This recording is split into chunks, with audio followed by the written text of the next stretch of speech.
चला आज आपण स्टेफिसेग्रिया या होमिओपॅथिक उपायाचं एक वेगळं चित्र पाहूया. या औषधाची गरज तेव्हाच पडते जेव्हा एखादी तीव्र भावना दाबून ठेवली जाते. हीच आहे स्टेफिसेग्रियाची मूळ संकल्पना, म्हणजे गिळलेल्या रागामुळे किंवा अपमानामुळे होणारे आजार.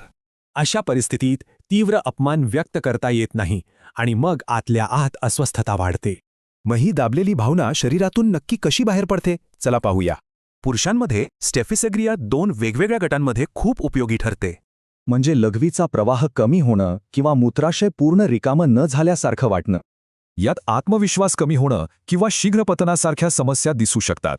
स्त्रियांमध्ये, विशेषतः नवविवाहितांमध्ये, याला हनीमून सिस्टायटिससाठी वापरलं जातं.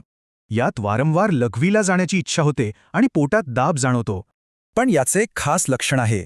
लघवी करताना जळजळ होत नाही, पण नंतर खूप होते. पण एवढंच नाही, स्टेफिसेग्रियाची काही खास ओळखचिन्हे सुद्धा आहेत. जसं की रांजणवाडी, ती पण फक्त वरच्या पापणीवर, आणि तीही वारंवार. किंवा त्वचेवर तीव्र खाज असते, पण खाजवताच ती जागा बदलते.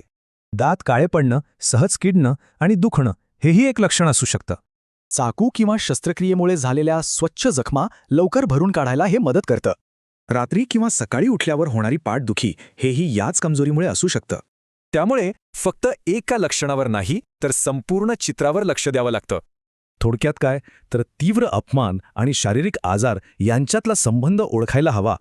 पण एक गोष्ट महत्त्वाची आहे, कोणताही उपाय आणि डोस तज्ज्ञांच्या सल्ल्यानेच घ्यावा. आणि हेच आपल्याला मन आणि शरीराच्या त्या शक्तिशाली पण दुर्लक्षित नात्याबद्दल विचार करायला लावतं.